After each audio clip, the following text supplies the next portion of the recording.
Hello everyone, কেমন আছো তোমরা সবাই? আশা করছি তোমরা যেই জায়গা থেকে আমার ভিডিও দেখছো অনেক ভালো আছো আর অনেক সুস্থ আছো। আর আমিও খুব ভালো আছি, বিন্দাস আছি। তো আজ আবারও এসে গেলাম ছোট্ট একটা রেসিপি ভিডিও নিয়ে। তো আজ আমি তোমাদের সাথে শেয়ার করছি ডিমের পনিরের একটা রেসিপি। তো এই রেসিপিটা শেয়ার করার জন্য অন্তরাদি কিন্তু বলছিল, তাই অন্তরাদির জন্য স্পেশালি এই রেসিপিটা। তো আশা করছি আমার এই রেসিপিটা তোমাদের ভালো লাগবে। ভালো লাগলে কিন্তু একটা লাইক আর কমেন্ট অবশ্যই করে দেবে, কারণ তোমাদের একটা লাইক কমেন্ট পেলে কিন্তু আমার খুব খুশি হয়। তো চলো রেসিপিটা শুরু করি। তো সর্বপ্রথম এখানে আমি একটা প্রেসার কুকারে জল দিয়ে দিয়েছি, তারপর এখানে একটা স্ট্যান্ড বসিয়ে দেবো।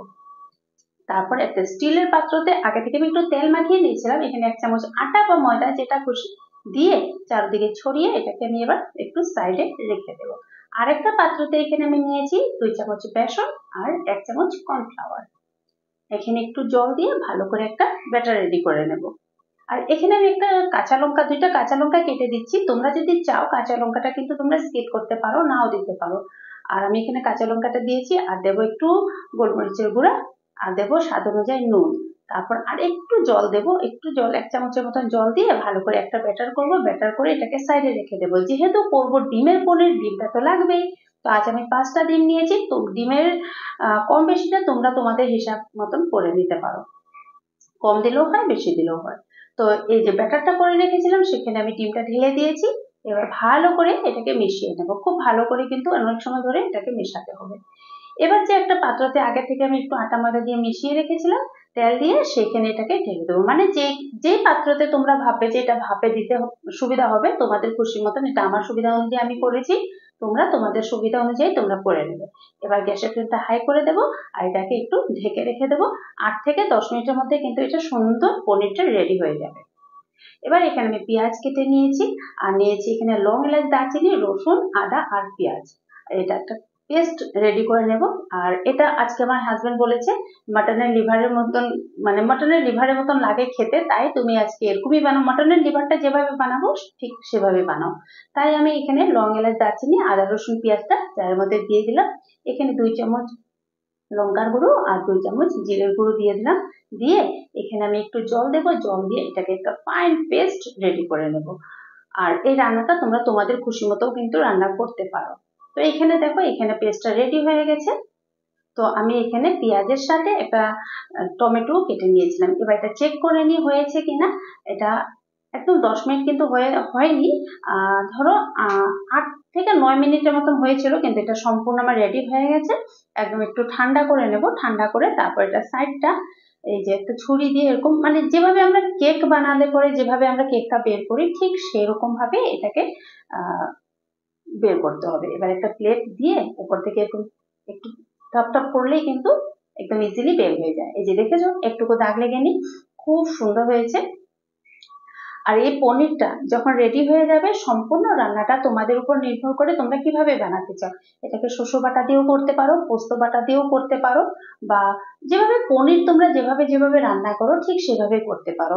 বা তোমরা চাইলে এটাকে আলু দিয়ে যেভাবে আমরা মাছের ঝোল করি ঠিক সেভাবেই করতে পারো। বাস পনিরটা এবার আমি কেটে নিয়েছি, তারপর ভেজে নেবো। ভেজে নেওয়ার পর সম্পূর্ণ রান্নাটা তোমাদের উপর নির্ভর করে। এটা কোনো কথা না যে আজকে আমি যে রেসিপিটা তোমাদের সাথে শেয়ার করছি ঠিক এরকমই বানাতে হবে। তোমরা মাছের ঝোল যেভাবে করো সেরকমও বানাতে পারো। পনিরটা কাটার সম্পূর্ণটা তোমাদের উপর নির্ভর করে। আমি একটু ছোট ছোট করে পিস করছি। শুধু ভাজাটা খেতেও কিন্তু দারুণ লাগে, কখনো ভাজাটাও শুধু খেয়ে দেখতে পারো, চায়ের সাথে খুব ভালো লাগে। তো এবার আমি সম্পূর্ণ পনিরগুলো সব ভেজে নেব। আর আজকে যে রেসিপিটা তোমাদের সাথে শেয়ার করছি এটা কিন্তু খেতে দারুণ টেস্টি হয়েছিল, দারুণ, মানে কি বলবো তোমাদেরকে। ভাত বলো, লুচি, রুটি, পরোটা সবকিছুর সাথে কিন্তু একদম হেভি টেস্টি লেগেছিল। আর এমনি আমি অনেক সময় পোস্ত বাটা দিয়ে করি, অনেক সময় শস্য বাটা দিয়েও করি, অনেক সময় আমি আলু দিয়ে ঝোল করে নিই। আর খুবই যেরকমই বানাবে সেরকমই ভালো লাগে। আর এই যে ভাজাটা দেখেছো, এই ভাজাটাও কিন্তু খেতে দারুণ লাগে। পনিরটা ভাজা হয়ে গেছে, ওই তেলে আমি শুকনো লঙ্কা আর এখানে তেজপাতাটা দিয়ে দিলাম। তারপর কেটে রাখা পেঁয়াজটাও দিয়ে দেবো। পেঁয়াজটা একটু ভালো করে লাল লাল করে ভেজে নেব।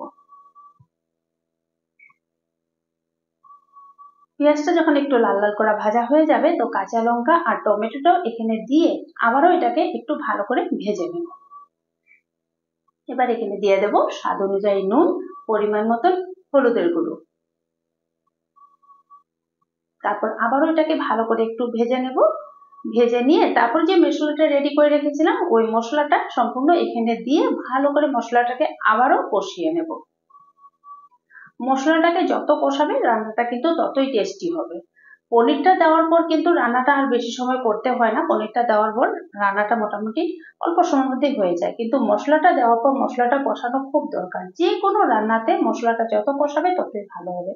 এখানে আমি গরম মশলা পাউডার 1 চামচ দিয়েছি, কাশ্মীরি রেড চিলি পাউডার 1 চামচ দিয়েছি। যদি তোমরা শস্য বাটা বা পোস্ত বাটা দিয়ে রান্নাটা করো তখন কিন্তু গরম মশলা রেড চিলি পাউডারটা দেবে না।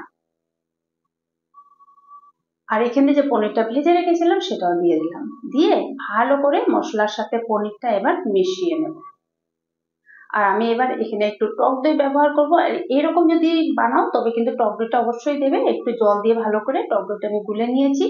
আর দইটা যখনই যে কোনো রান্নাতে দইটা যখন ব্যবহার করবে গ্যাসটা অফ করে দেবে। গ্যাসটা অফ করার পর দইটা দিয়ে তারপর গ্যাসটা অন করে তারপরে আবার রান্নাটা শুরু করবে। তো দইটা দেওয়ার পর আমি ভালো করে এরকম একটু নাড়ানাড়ি করে নিচ্ছি। তারপর মনে হচ্ছিল যেন আমার কাছে একটু শুকনো শুকনো লাগছে, তো আমি একদম অল্প পরিমাণে একটু একটু জল দিয়ে দিয়েছি। এটা শুকিয়ে যাবে, তরকারিটা শুকনো শুকনোই হবে, তাও মশলাটা যাতে ভালো করে মিশে যায় পনিরের সাথে, এর জন্যই আমি এরকম করেছি। তো রান্নাটা কিন্তু আমার মোটামুটি কমপ্লিট হয়ে গেছে। আর আশা করছি আমার রেসিপিটা তোমাদের পছন্দ হবে, খুবই ভালো লাগবে, একবার ট্রাই করে দেখবে।